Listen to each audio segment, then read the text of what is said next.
ჩვენი დღევანდელი შეხვედრა იქნება ინგლისურად, სრულიად გასაგები მიზეზის გამო, თუმცა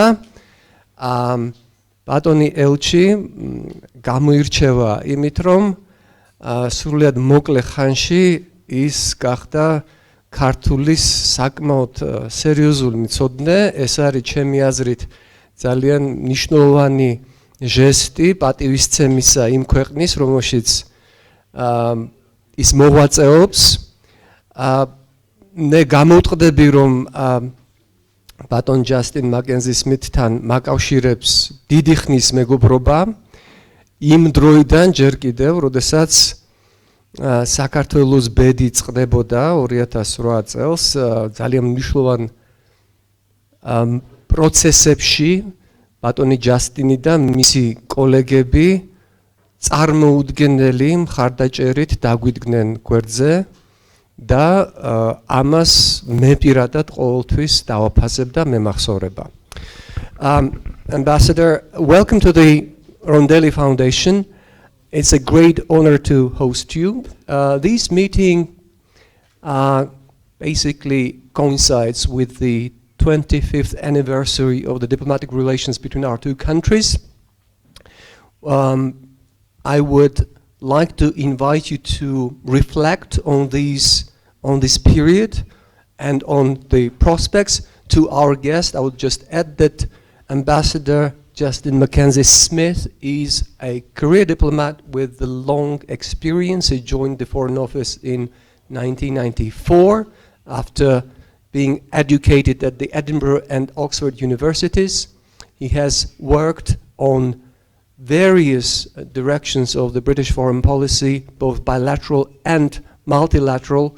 He has served at the Moscow embassy, after which he was the spokesman for the British mission, permanent mission to the United Nations. Before coming to Georgia, he was deputy head of mission in Mexico City. And as I already mentioned in Georgian, he has experience of dealing with our part of the world, including Georgia, as a deputy director of our regional department in the very important period for Georgia. So once again, welcome, Ambassador, and the floor is yours.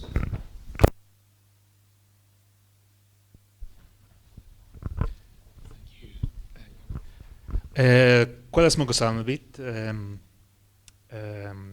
Zapatios Tumrebo, Kalbatonovo da Batonovo, Mego Brebo,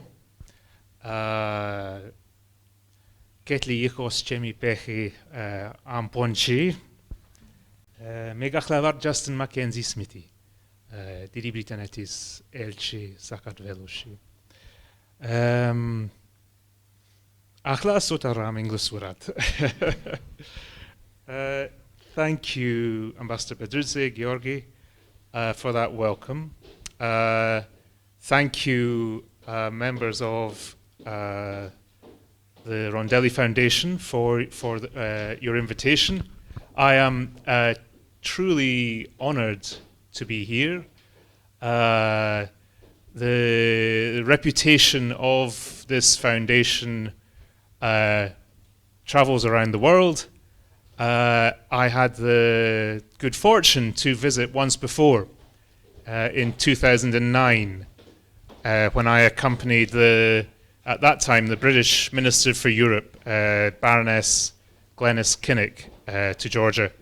And we had a really memorable meeting then with Alex Rondelli. And so I feel truly honored to be back here in the role of ambassador.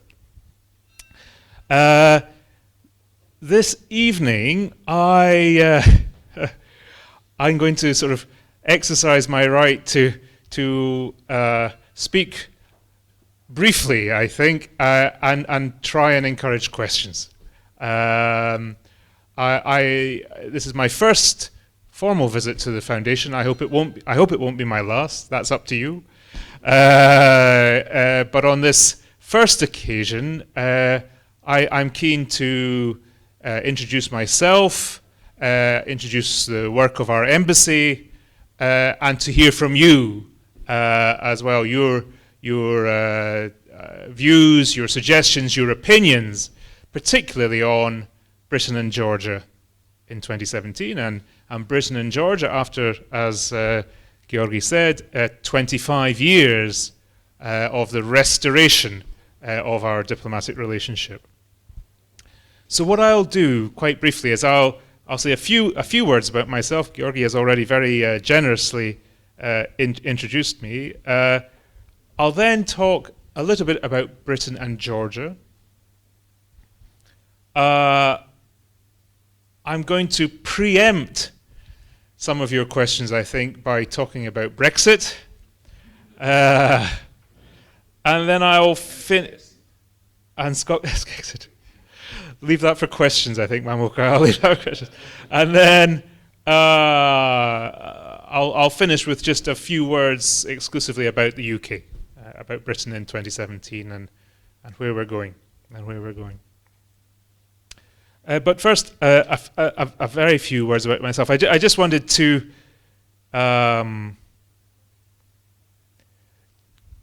bring out a little bit more the Georgia thread, if you like, that has run through my diplomatic career. As Georgi said, I joined the diplomatic service in the UK in 1994, and my first posting was in Moscow. During Yeltsin's second term, a fascinating time, and as some of you have heard me say before, my job then was to try and understand Russia's relations with its neighbours, which is something I feel I'm still doing 23 years later, still trying to understand Russia's relations with its neighbours. But I moved on from there to various roles in London, to New York, and I was on the UK Security Council team in 2008 during the Russia-Georgia war, and returned to London 2008 after that period to be Deputy Director for the UK's relations with Eastern Europe and Central Asia. Most recently, I've had quite a different experience in Mexico City as Deputy Head of Mission alongside your esteemed former Ambassador Malchaz. I was delighted to come here about 7 months ago as Ambassador. It's where I want to be. It's the job I want to do. I feel privileged to have 3-4 years to really get to know this country.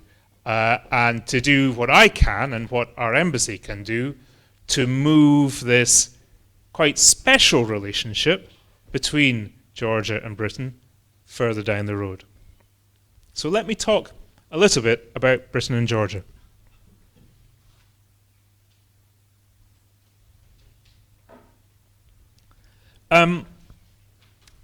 Although this year, in fact, in 2 weeks' time, exactly, we will celebrate 25 years of the restoration of diplomatic relations.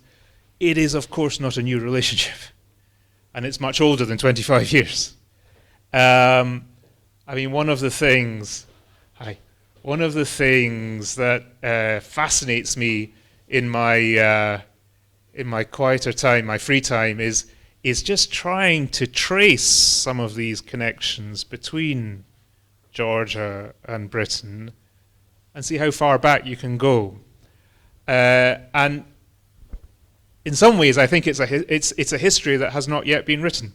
It's a history that is still to be told. And there are some fascinating threads to follow. But perhaps the best known encounter between Britain and Georgia, and perhaps in 2017, 2018, the most relevant was the presence here in 1919 of a British mission supporting the First Georgian Republic, based on in Gorovka and led by Sir Oliver Wardrop, who was sent here by Lord Curzon, and helped to deliver recognition by the great powers of the First Republic in 1920. Now, Sir Oliver was a great man, and it's always for me very inspiring to see his statue outside Parliament here.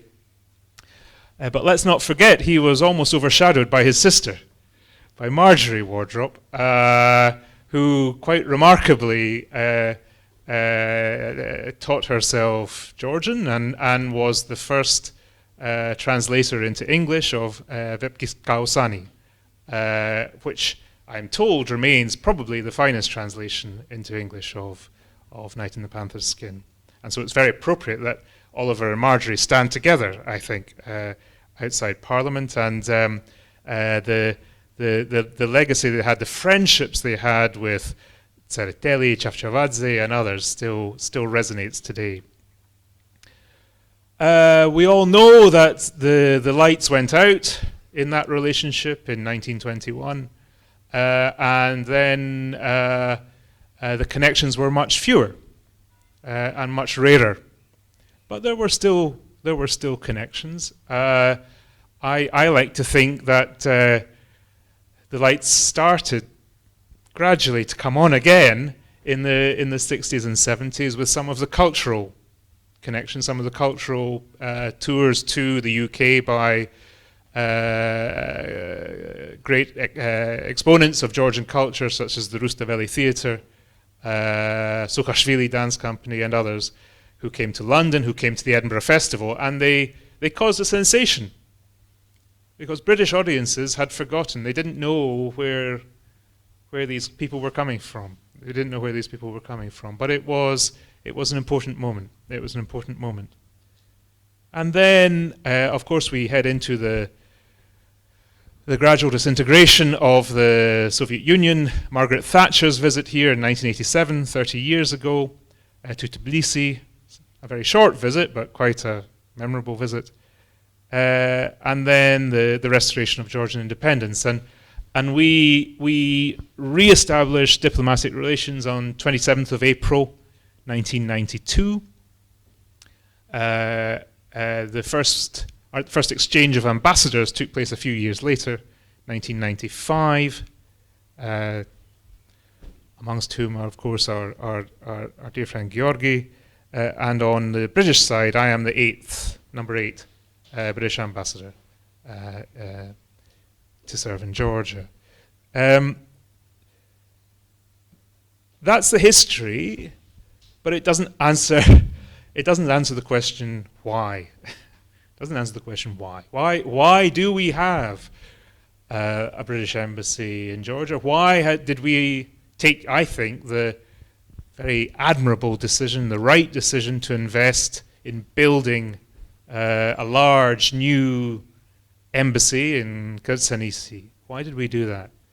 Well, for me, the simple answer is because we, as in 1919, we continue to believe in a sovereign, independent, democratic, prosperous Georgia.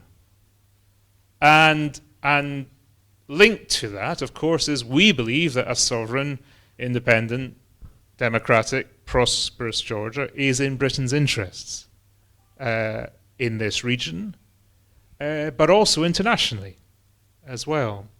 And we might talk later about the increasing instances where Britain and Georgia are partners on international issues, whether that's on human rights, whether that's on peacekeeping, whether that's on security.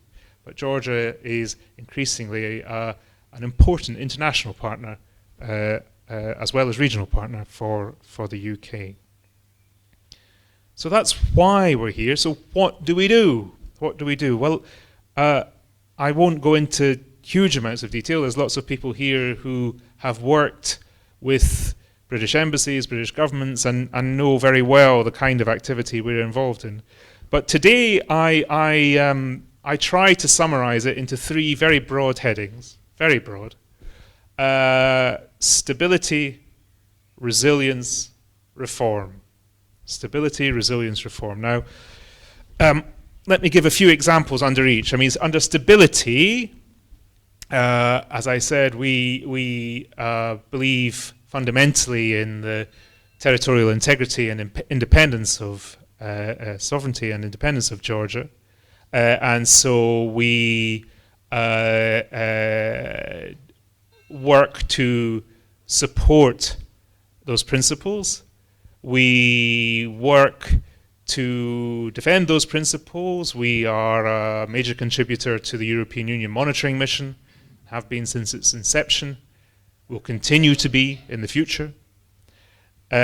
We also support efforts to keep open the possibilities of future solutions, future resolution of the unresolved conflicts on Georgian territory as well. So that's among the issues we are doing among the areas where we are trying to assist on stability. On resilience, that's about working with Georgian institutions, Georgian authorities, to build resilience. Resilience to internal shocks, whether natural shocks or others, and build resilience to external shocks as well. So, of course, we have an active and growing military-to-military relationship. I would include in that our involvement in NATO and NATO's work with Georgia in the substantive NATO-Georgia package. But it's not just military or defence. We also have a relationship on issues such as crisis management. This is quite a long-standing relationship. In fact, it goes back to the previous government as well. But we are very pleased to have been able to support the establishment of the Crisis Management Centre that sits within the Prime Minister's administration, and to share our experience of modern crisis management techniques with the Georgian government and the different agencies of the Georgian government. So those are some of the examples of what we're doing on resilience. There are other examples, but I'll move on. The final area that I mentioned, and this is probably the most general and broad of them all, and I include lots of things under this, is reform. We fundamentally support the aspirations of the people of Georgia as expressed through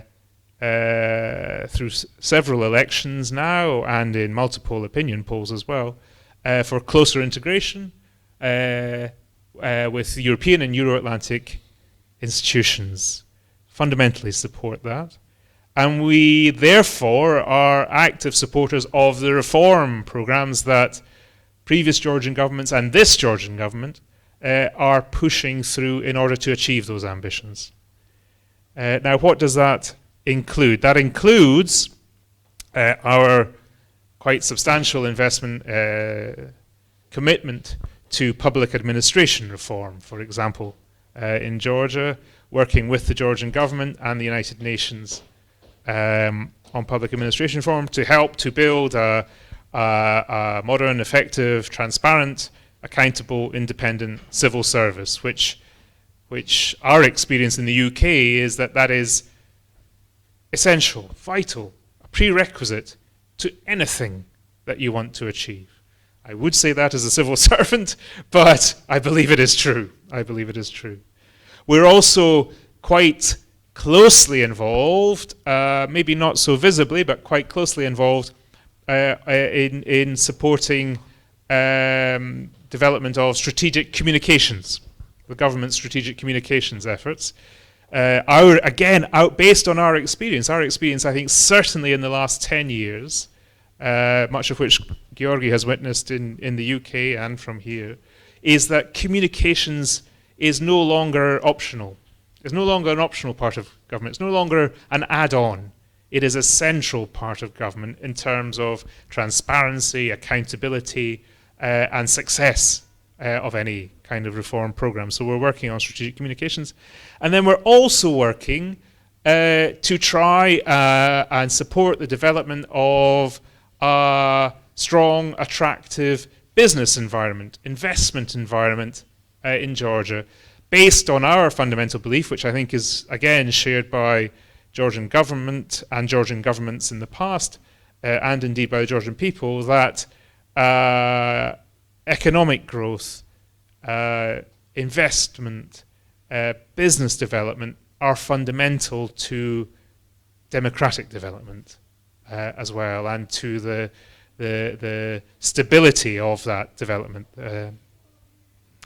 And so we fund the Investors' Council, which is a high-level body of trade representatives, business representatives that meets on a quarterly basis with the Prime Minister and his cabinet to talk about ways to strengthen the investment environment, the business environment in Georgia. If I can just mention 3 more areas: education. The Georgian government and our key contacts in Georgian society have told us about the almost unparalleled priority of education in Georgia, and so we are looking at ways to assist with that through the British Council and also through our scholarships program.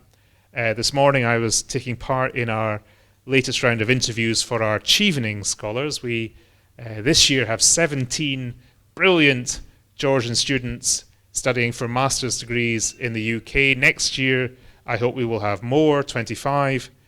We have a number of other scholarship schemes aimed at different parts of the Georgian society, Georgian academic community, which I hope are building long-term links, future links between our country.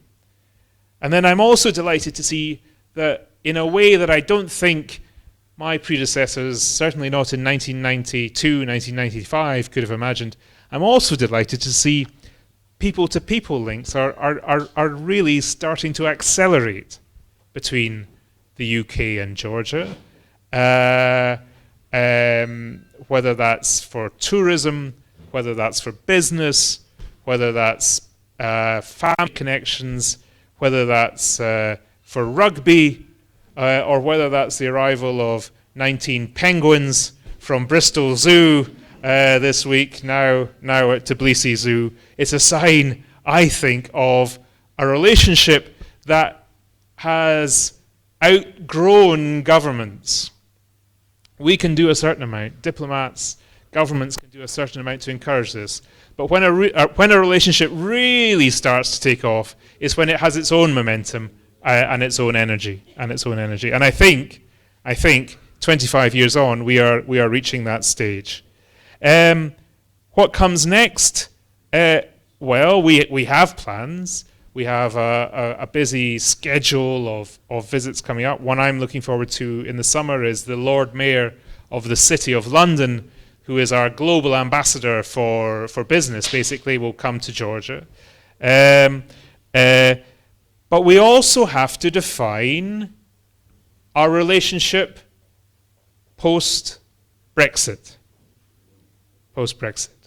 And that's what I want to deal with briefly as I finish. I did promise to be short, and I'm sorry if I haven't kept that promise. But let me just say a very few words about Brexit, and I'll be very happy to answer questions.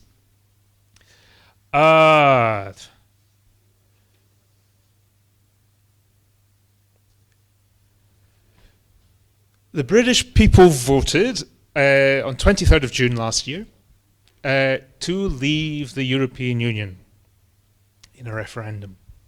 And that is what is going to happen. That is what is going to happen. I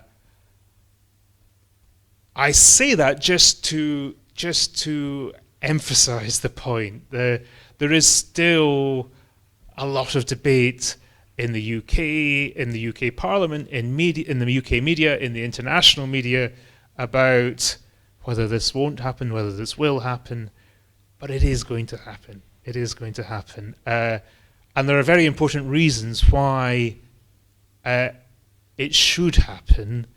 given the expressed will of the British people in a referendum. I think any attempt to second guess that referendum, any attempt to change the outcome of that referendum would have quite serious implications for the UK and perhaps internationally as well. So it is going to happen. The Prime Minister handed over, well, she didn't hand it over, my colleague in Brussels has handed it over, the letter to President Tusk on the 29th of March, just 2 weeks ago, triggering Article 50 of the Treaty on European Union, starting the process of negotiation of Britain's departure from the European Union. But if I can draw a little bit on the Prime Minister's letter, which I would recommend to all of you, it's a public document, it's on all our websites. Let me just draw a little bit on that letter to explain our approach to that negotiation.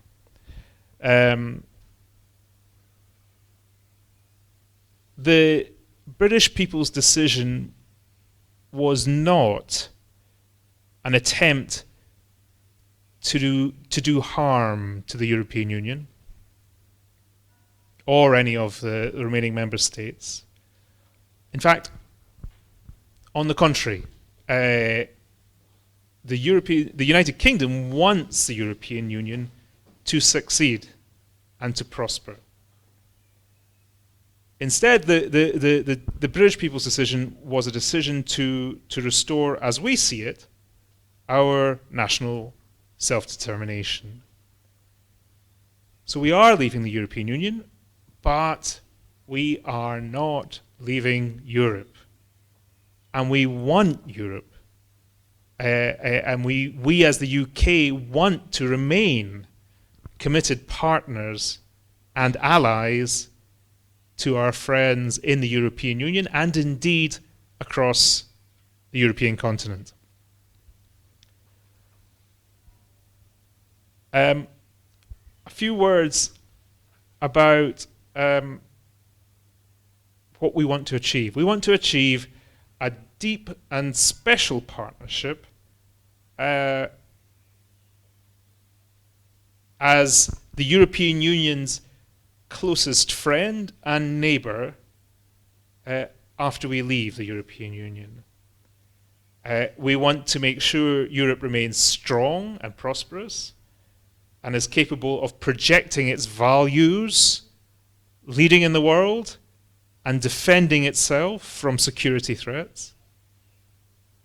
We want, through this deep and special partnership between the UK and the European Union, we want to play a full part in achieving these goals. And therefore, we will be negotiating both the terms of our future relationship with the European Union alongside the terms of our withdrawal from the European Union. We will negotiate as one United Kingdom. The government is very clear about that. And it's the government's expectation that the process of withdrawing from the European Union, will actually lead to a significant increase in the decision-making powers of each constituent part of the United Kingdom: Scotland, England, Northern Ireland and Wales, with the 3 devolved administrations in Scotland, Northern Ireland and Wales. In our letter, the Prime Minister set out, I think it was 7 principles. We should engage with each other constructively and respectfully. As I mentioned at the beginning, we don't want to do harm to the European Union. Therefore, we accept that the UK will not seek membership of the European single market. We don't believe that that can be achieved at the same time as withdrawing from the European Union. Number 2, we, both sides, should always put our citizens first, And that means that we will be trying to strike an early agreement in the negotiation about citizens' rights. Number 3, we think we should work towards a comprehensive agreement. We want to be ambitious, and that should include both economic and security cooperation. Number 4, we think it's important to minimize disruption and give as much certainty as possible. And we think it is in both sides' interests to avoid any cliff edge, as we would call it, as we move forward. Number 5, for the UK, it is particularly important to pay attention to our unique relationship with the Republic of Ireland and the importance of the peace process in Northern Ireland, which many of you are very aware of. So we want to avoid a return to a hard border between our two countries, and we want to make sure that nothing is done that will jeopardize the peace process in Northern Ireland. Number 6, we think we are ready to begin technical talks as soon as possible, and while we will withdraw from the single market, we propose negotiating an ambitious free trade agreement between the UK and the European Union, which will probably be a very unique agreement. And then finally, the Prime Minister has underlined that we will continue to work together to advance and protect our shared European values. And we will play our part in ensuring that Europe remains strong and prosperous and able to lead in the world, defending itself from security threats. This is all going to be a challenge, and the requirement of the Treaty of European Union, which no one probably imagined we would ever need, is that this should be done in 2 years. But we are starting, don't forget, we are starting from a unique position. We have close, if not total, regulatory alignment. We have total trust in one another's institutions, and we have a spirit of cooperation that stretches back decades. So the conditions for this negotiation could not really be more favorable. So we are ambitious, but we are optimistic that we can do this. Now, I wanted to say, finally, just a few words about Britain today. The Britain that is about to enter into this quite historic negotiation. Contrary to some opinion, we are not doing this with our eyes closed, and we are not doing this by mistake. This is a decision a democratic decision of the British people. We're also not doing it from too bad a position. Although we are leaving the European Union, we will remain a permanent member of the UN Security Council.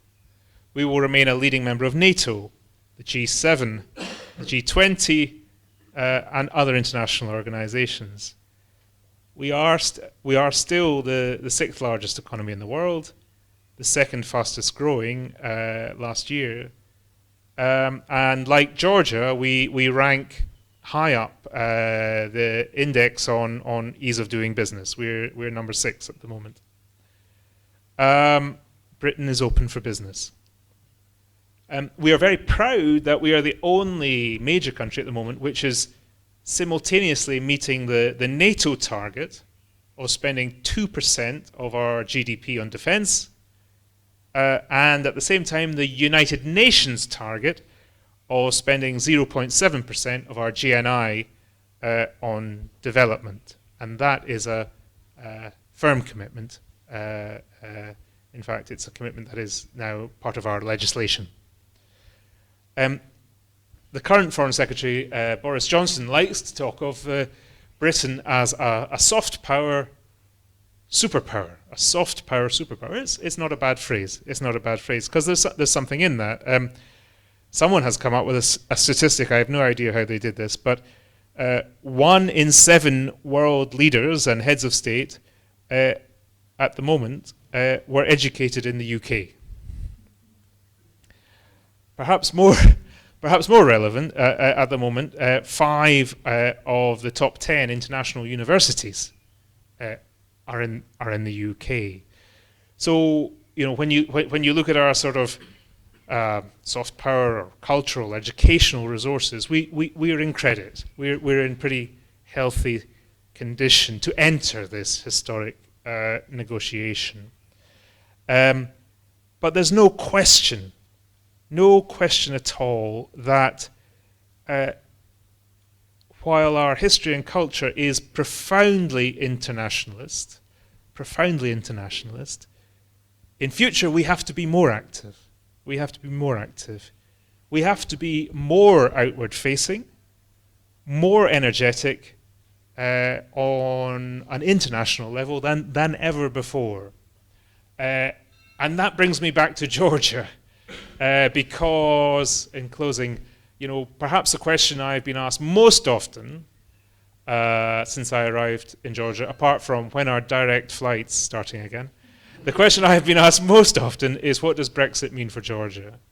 And I think it actually means more UK engagement, a stronger partnership, and a closer friendship for the next 25 years and beyond. Thank you very much.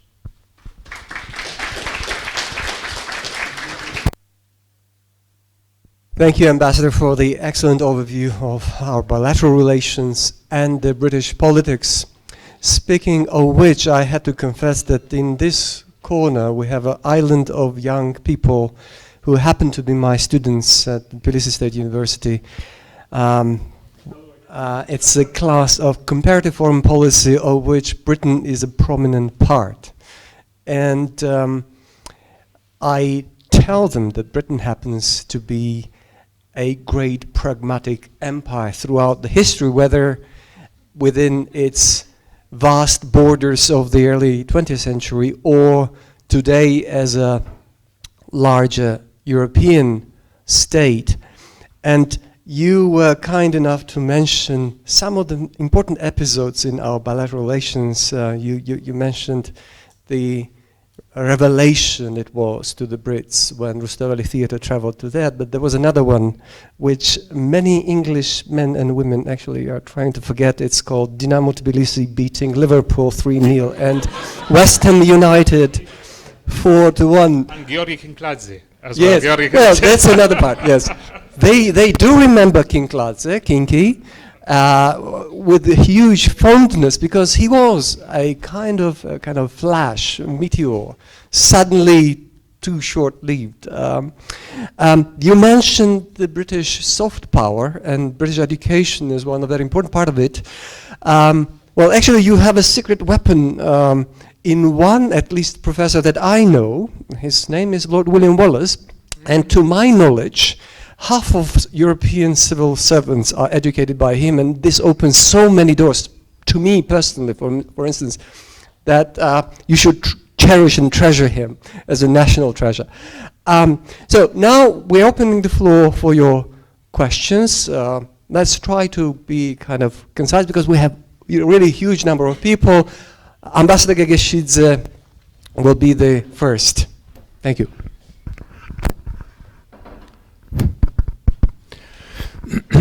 Mr. Ambassador, great to see you here in the Rondell Foundation. I'm formerly a senior fellow of this foundation, kind of my alma mater, so it's really a great pleasure for me always to be here, and of course to see you speaking to the audience on Georgia-UK relationship. As recently as 2 weeks ago, Georgia celebrated visa-free regime with the Schengen area, and you've seen the scale of the festivities, and you can only imagine how Georgia Georgians will celebrate when they accede to European Union when the time comes. And if you would ask to an average Georgian in the policy community or in the streets and ask to fill in the balance sheet of benefits and costs of membership in the European Union, they would definitely leave the column of costs empty. Only benefits every Georgian would cite in respective column. So, as you mentioned, the triggering of the Article 5 by your Prime Minister recently. So obviously the Brits, the elite, and the public, of course, you did your own cost-benefit analysis of membership in the European Union, and the decision of last June was received with understanding, but certainly with some sadness and regret for Georgians, because European Union for us is almost idealized institutional destination, and suddenly you are leaving. So my question would be to clarify what were those costs for you, cost perception of membership in the European Union, why you decided to leave. I'm not asking you personally what did you vote for, but general decision of the British public and the ruling and the policy community. What were those triggering factors that led them to that decision? Thank you.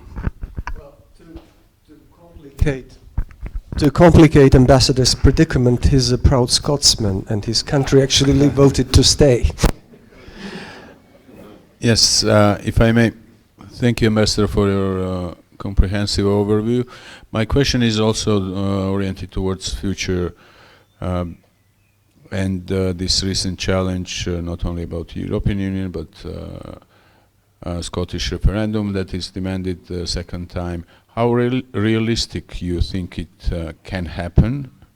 I am not asking about the result, but how UK government will react in the coming months during these negotiations to tackle this issue, because it might be quite significant issue for you in the years to come, and I'm more like on procedures and realistic scenarios about it.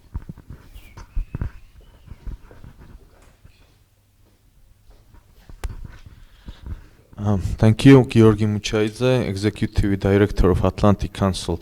Well, the free trade agreement will be put into force with China pretty soon, and I just read today in the morning that we are starting talks with India on free trade talks, and what will happen in this respect with UK? Can you expect something during your tenure here? And another one, maybe connecting question, is what about the possible visa liberalization? Can you also expect that?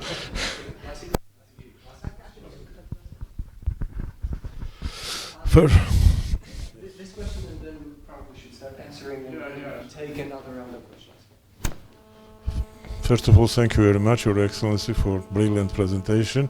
It was very interesting, and my students also joined all together with George's student. So I have a question.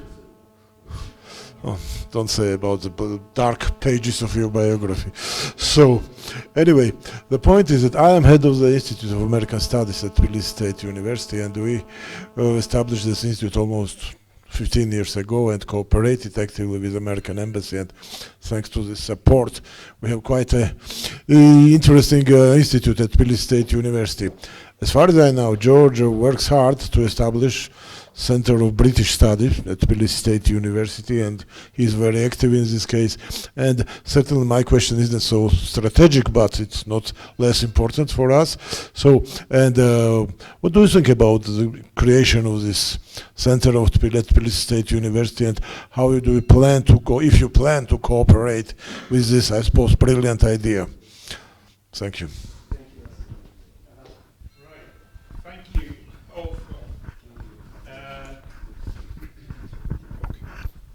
Thank you all for the questions. I guess the easy ones come later, do they? I think, but I will take them as they came, if that's okay, and I'll try my best to offer an answer.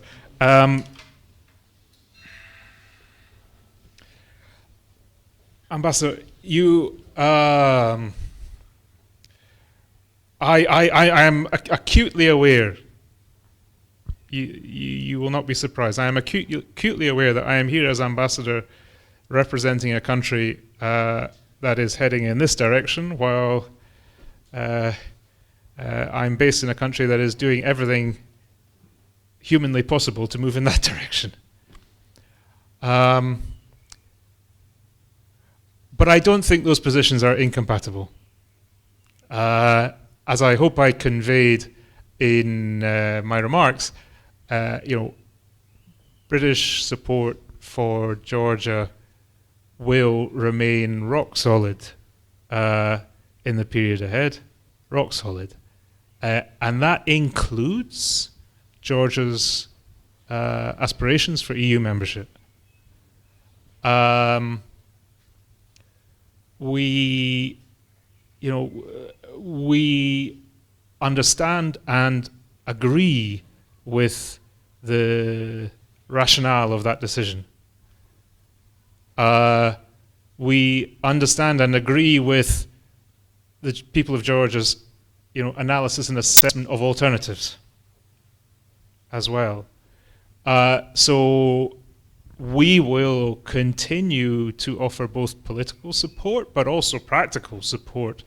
And many of the sort of initiatives I mentioned in terms of, reform, public administration reform, and the strategic communications work about European messages, European orientation, I hope will be of direct benefit to Georgia's relations with the EU.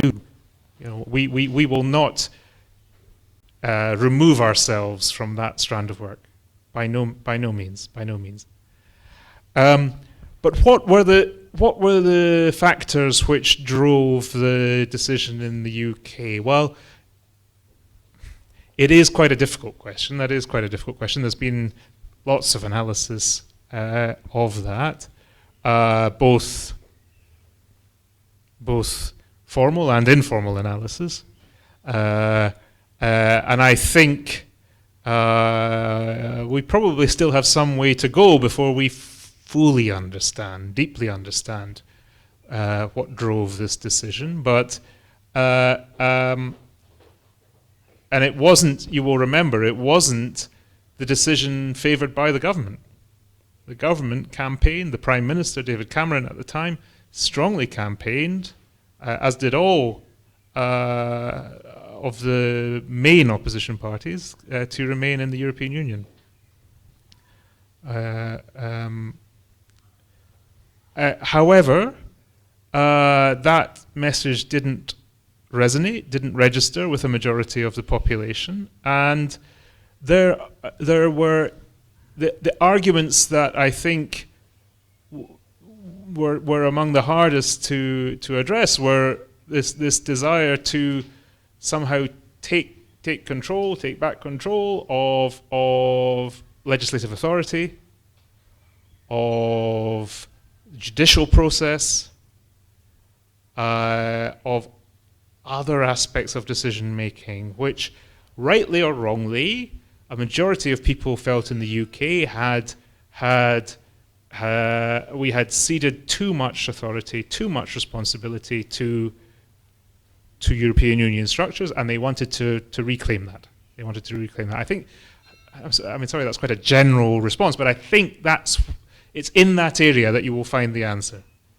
There were other issues. There's lots of speculation about the issue of migration, immigration, cost, budgetary cost. To be honest, I think the issues were, voters had different sets of issues. Some were more important to others. And as Ambassador Georgi has said, in some parts of the country, there was a strong vote to stay in the European Union, in Scotland, for example. But I think it will be in this area of control, of the process of government, the process of legislation, and the process of the judiciary that you will find the most compelling explanation for why the decision went that way. Mamoka, Scotland. Can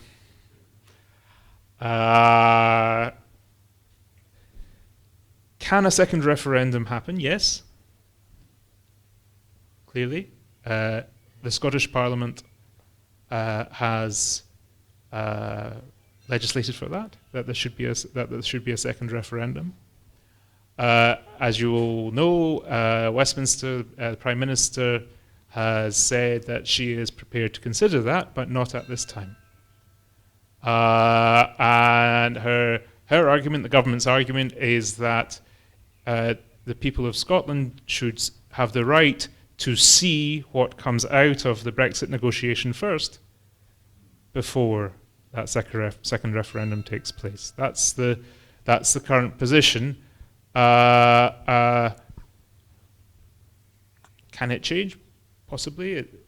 We have seen plenty of unexpected turns in the last few years, but for now that is the position, and we will see what happens.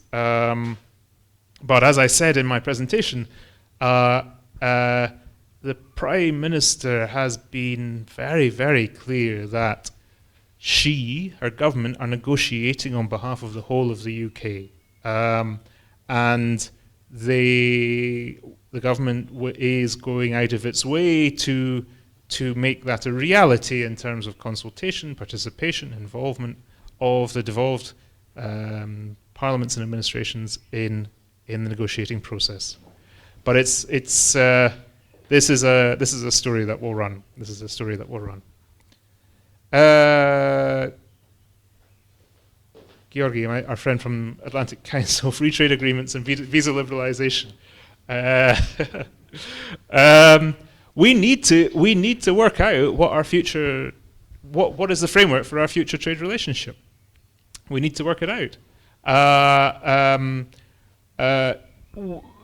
It's on that question's on my to-do list, my action list. It's on Tamar Beruchashvili's action list as well. We need to have a discussion about that. I think the first sort of official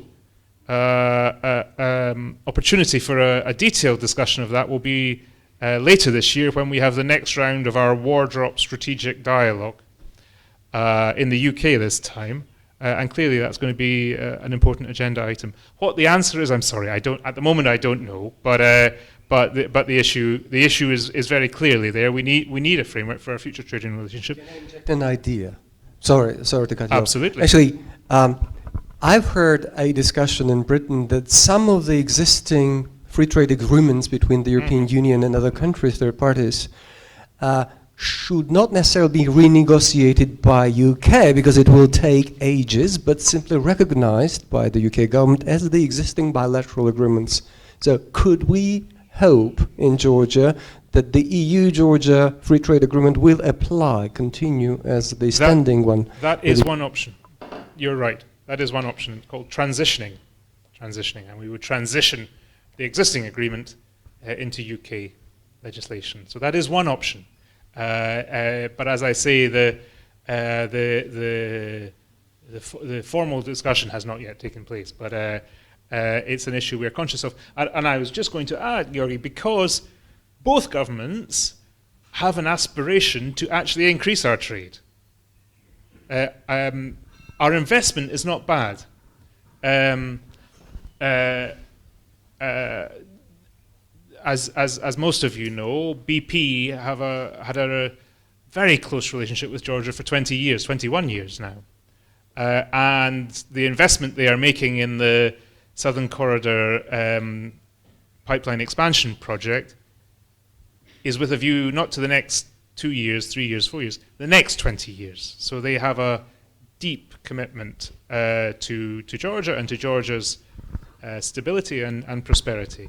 So our investment is not bad. I'm also delighted that Georgia's two major banks raise 90% or more of their capital in London on the London Stock Exchange. And as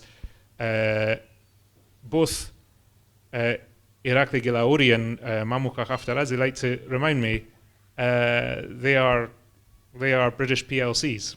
They are British PLCs, and so they're expecting me to look after them as well as Tamar Berishashvili. But that kind of partnership, I think, is a very good basis for developing our trade and investment relationship further. Visa liberalization. No. Of course, you must ask that question.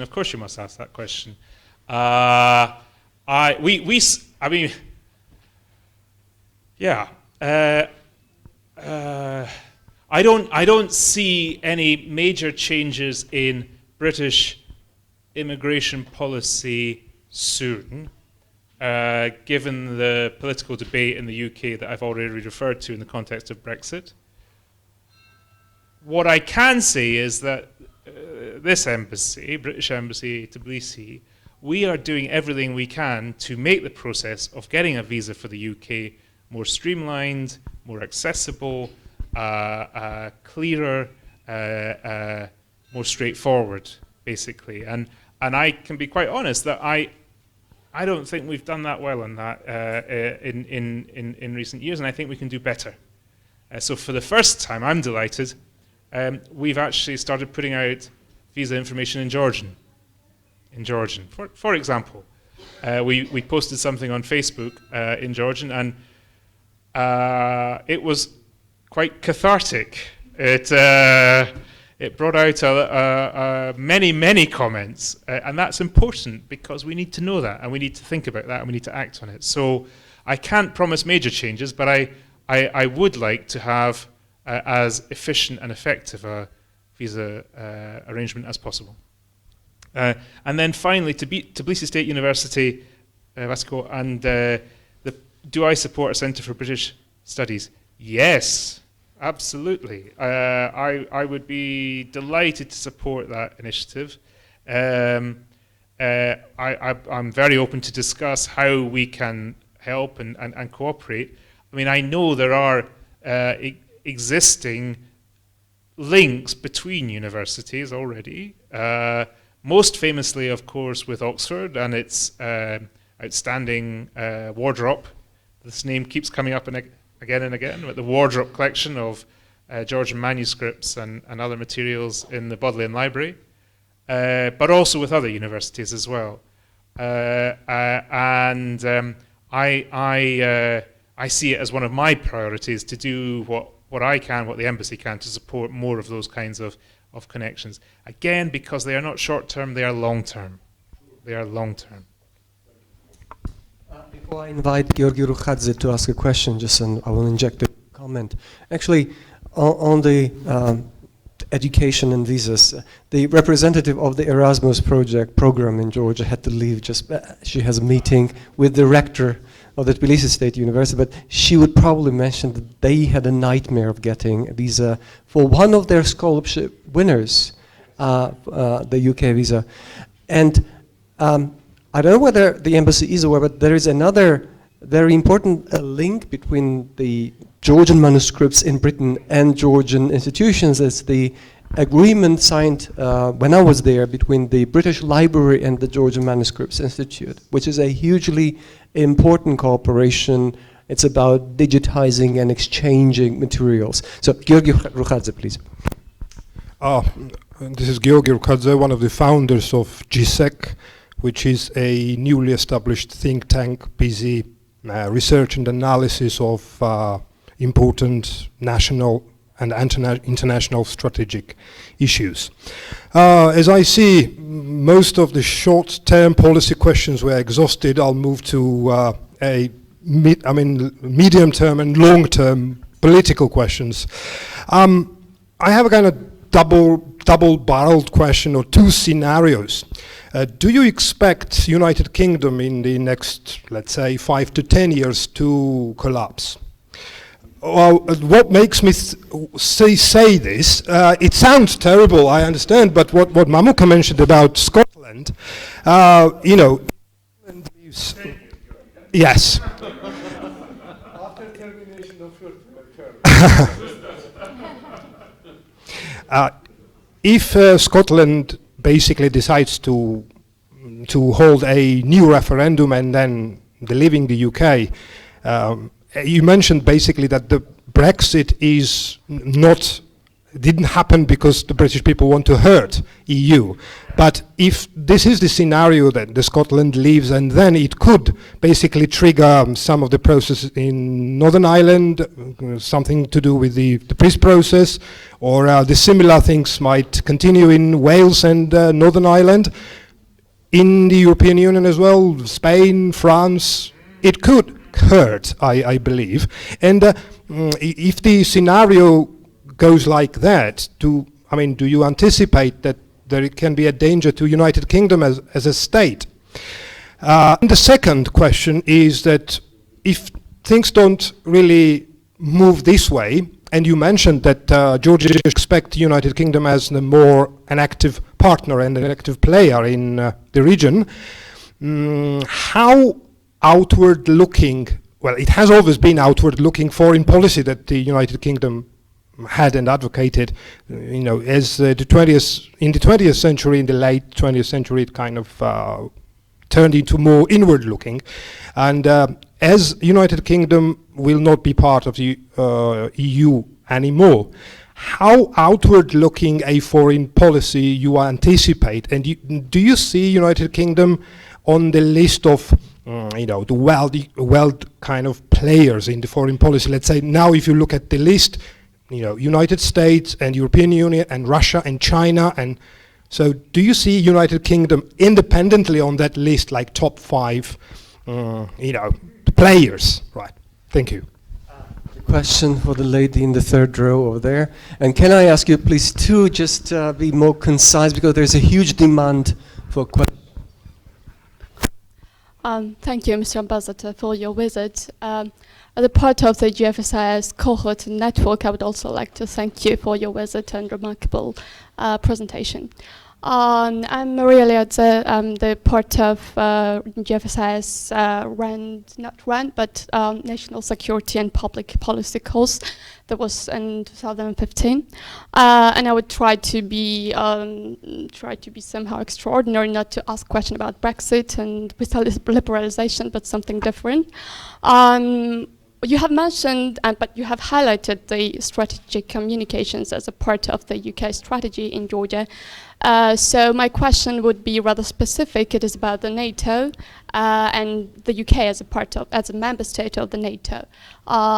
As a UK, as a member state of the NATO, how do you see the evolving NATO-Georgia relations as a member state, and what would be your outlook or your vision in terms of strategic communications and target audiences?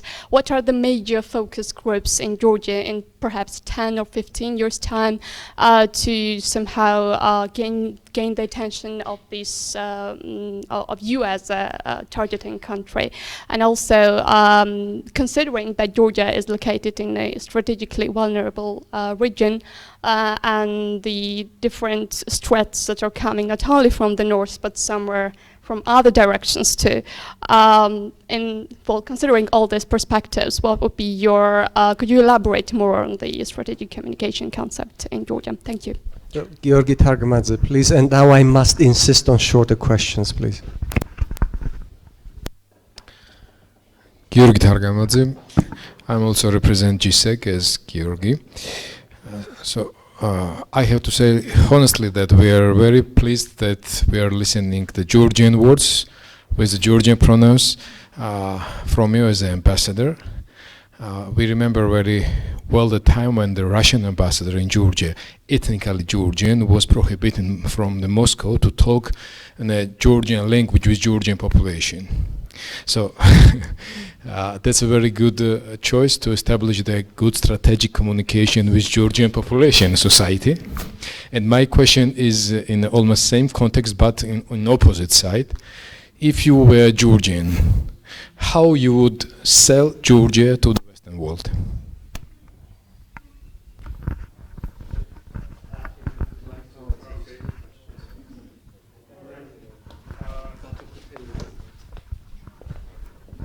Thank you very much for those questions. Georgi Rukhadze asked about the 5 to 10 year perspective of the collapse of the United Kingdom.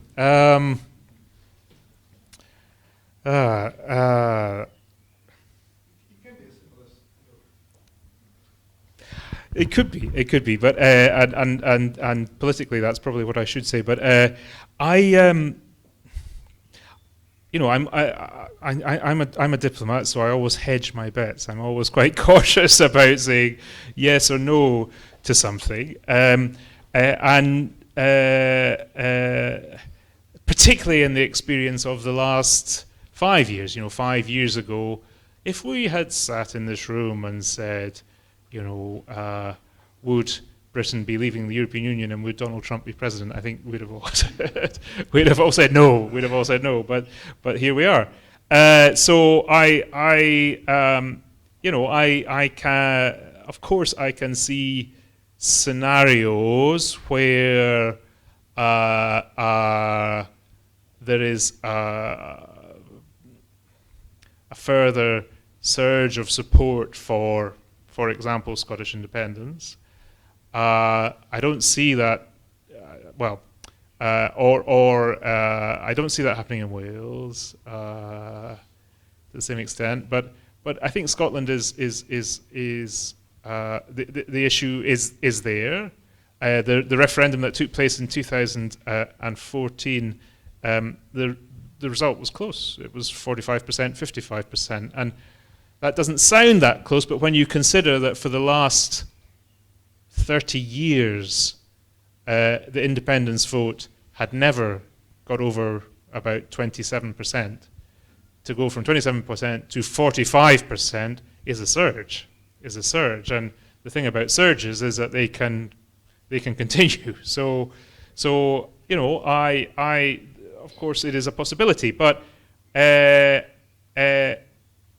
I think everyone, not just me, but I think everyone would remind you not to underestimate, not to undervalue the strength of some of the institutions and the links, visible and invisible, that hold the United Kingdom together. Of course, I'm talking about institutions, but I'm also talking about businesses, I'm talking about families, I'm talking about shared history, shared experience. Those things are pretty deeply rooted, and it would be a very big surge indeed that changed that, I think. So I'm sorry it's not a definitive answer, but it's maybe it's a sort of view of how things look at the moment. It's a view of how things look at the moment. And on your about an outward-looking foreign policy, world players. Well, of course, I'm going to say yes to that, but I think I say yes with some justification. I mean, who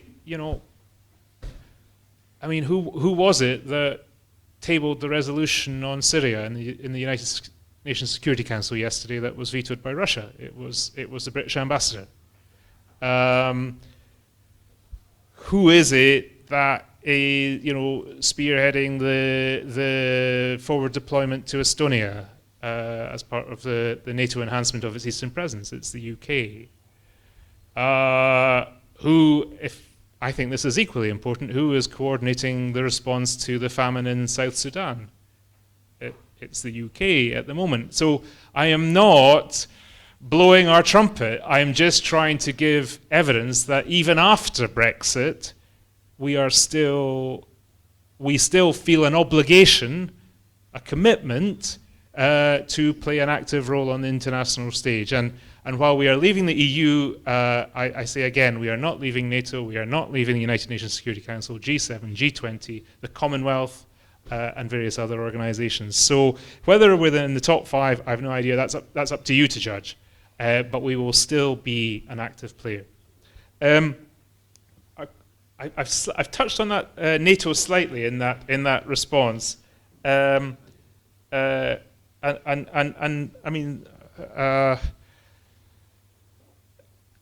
part of your question was, what would be the main what are the ways that Georgia can generate the UK's interest or the UK's attention? Or what are the target audiences in Georgia? Right.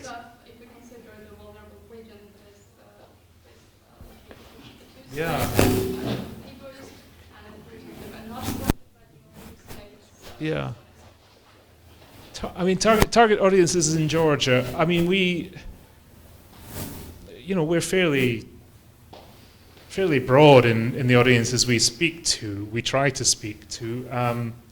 This is a brilliant audience, and I'm not just being flattering, but this is a very good example of the kind of audience we speak to. One reason being we have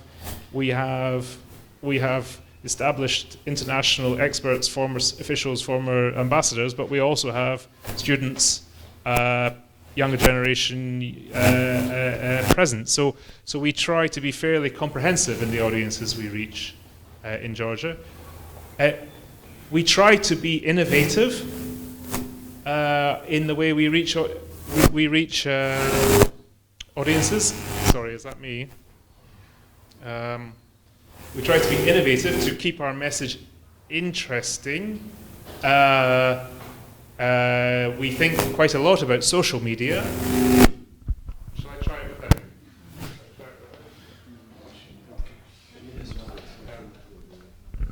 We think quite a lot about social media.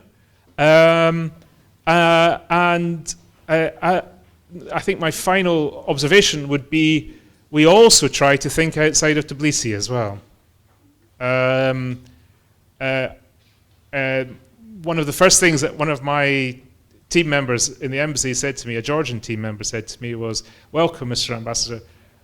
Remember, you are the ambassador to Georgia, not the ambassador to Tbilisi." And I think that's good advice. I think that's good advice. And so we try to communicate outside of the capital as well. I don't know if that totally answers your question, but it's, yeah.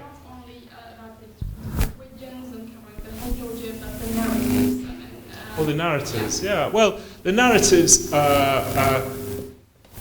put simply, I want, and I want my team, I want the embassy to communicate a narrative about Britain that is modern, diverse, that perhaps challenges some stereotypes, preconceptions about the UK. As what, sorry? As a member state. I asked it in the context of NATO. In the context of NATO. Oh, okay. Well, on NATO, our message is quite clear. It's very clear. We remain a steadfast member of the alliance and will remain a steadfast member of the alliance. I've mentioned two examples. One is the deployment of troops to Estonia, and the other is the 2% commitment to defense spending. I don't like to I'm not sure about top fives and top tens. I don't particularly like ranking governments or states, but I feel we are one of the most active states in NATO. We will remain that in that role, and we will continue to communicate the importance of NATO to our shared security and to security in Europe. Finally,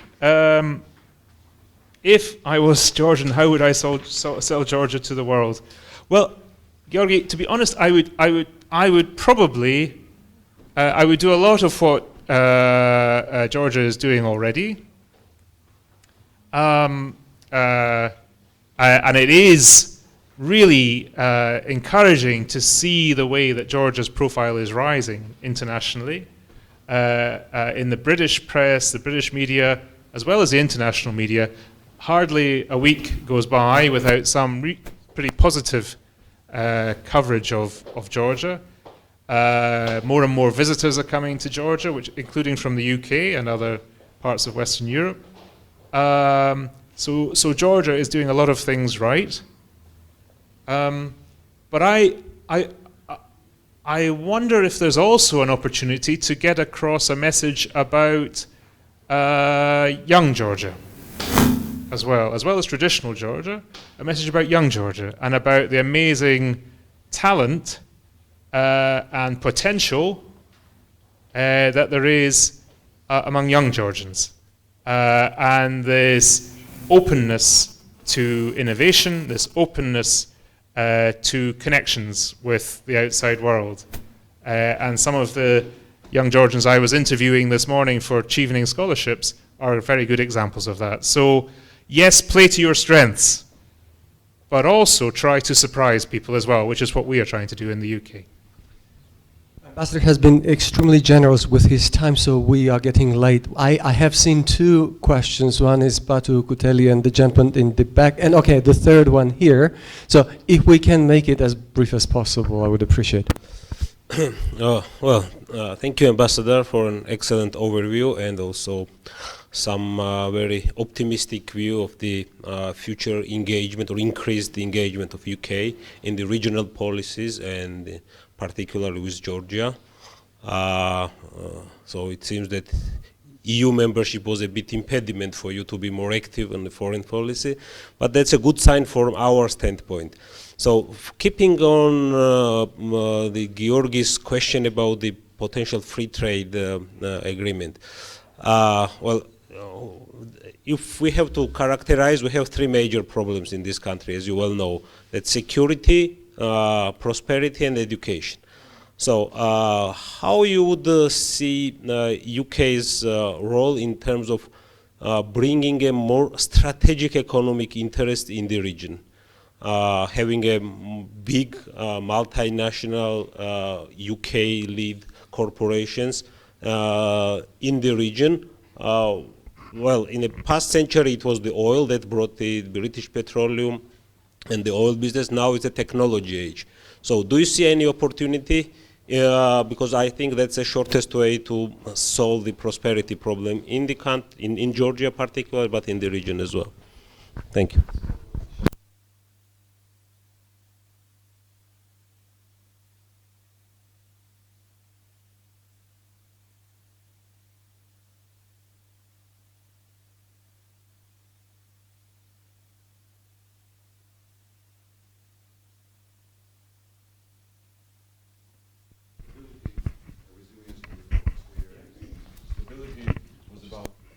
About conflicts. What are specific areas, your personal view, specific areas that you think should be developed or strengthened in relation to finding better ways to resolving conflicts in Georgia? And because it's stagnating, it's in a deadlock. We know the outcomes of the Geneva talks and the IPRM talks. They are not quite moving forward as we would like them to be. And the reforms, you mentioned strategic communications and that there is no effective governance without communications. And I, as a trained public administrator, I agree with you on this, but are you supporting only the government institutions on this, or there is a plan to involve civil society and develop their capacities in improving their stratcoms? That's it. Thank you. Mr. Margvelashvili. Thank you. Thank you, Mr. Ambassador. I'm Murman Margvelashvili, head of a think tank and World Experience for Georgia, Energy and Environment think tank. I have a question regarding the global tendency that we all observe. The populistic and national movements in different countries, including Brexit, including what happens in France, in the United States, almost happened in the Netherlands, those capitalize a lot on the split in the society. In a way, there is a discontent of the part of the society and some kind of either lack of communication between establishment and the rest of the society. So, and it is very dangerous for the structure of the whole society, including Georgia. So are there any lessons learned from Brexit? Are there any analysis that might have global application? And is there a possibility of cooperation maybe between nations on the same way like the populistic movements are cooperating with each other, and these populistic movements are cooperating with each other. So is there a competing cooperation that would heal those problems somehow? Thank you. This was the last question, Ambassador. Again, we appreciate your generosity with your time. Please, let's talk about these questions, and I will just try to very shortly summarize after that. Thank you, and I will try to give brief answers. My answers have been too long as well, but Batu, is there the possibility for more strategic UK engagement in the region, particularly commercial? Yes, definitely. There definitely is. You mentioned technology.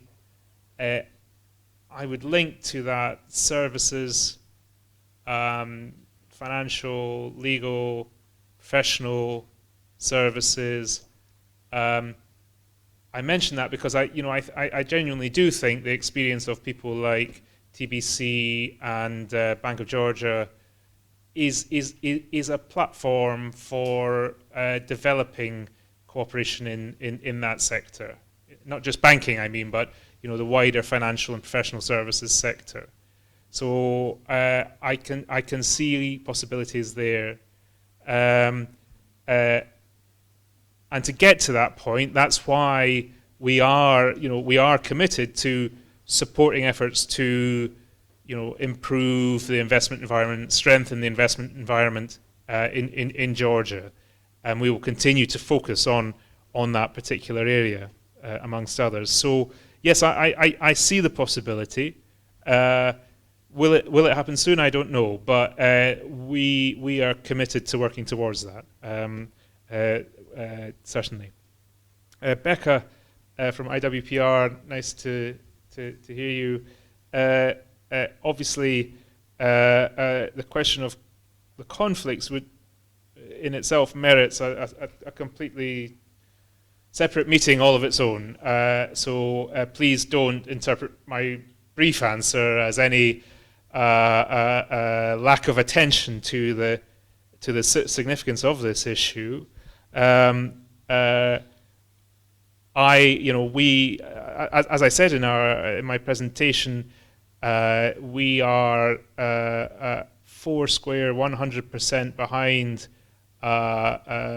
Georgia's territorial integrity and sovereignty, and we actively support the strategy to assert those principles on the international stage. So 2 weeks ago at the UN Human Rights Council in Geneva, we worked closely with the Georgian delegation to secure the adoption of the first ever resolution in the UN Human Rights Council on Abkhazia and South Ossetia, and we will continue to work hand in hand with Georgia on that aspect of its strategy. We are also encouraged, and I should add to that, we continue to take any opportunity to draw attention to Russia's infringement of those principles of Georgia's territorial integrity and sovereignty, and we will continue to do so. We are also very encouraged by the government's thinking on engagement. If there are ways of trying to engage the people, the populations in Abkhazia and South Ossetia, because in that we believe there are at least the seeds, if you like, of some longer-term solution to this conflict. So it is, by necessity, a combination of different strategies, of which we are supportive. If engagement were to really find traction, I think that would be very good news. I think that would be very good news. And finally, lessons from Brexit, global lessons learned, and are there the possibility to cooperate? Yeah, I mean,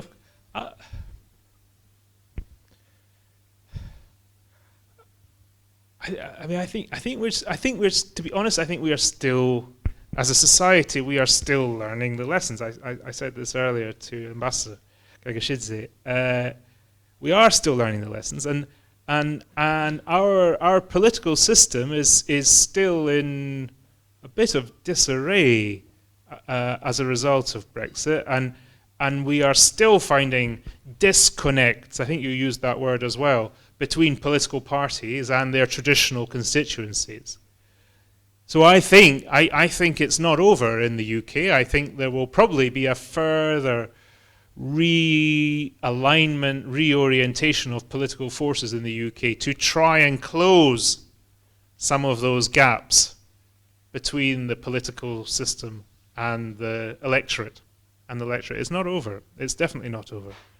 And you see political forces that have a surge of support around one particular issue, and when that issue changes, then the support moves away. So it's a very dynamic situation.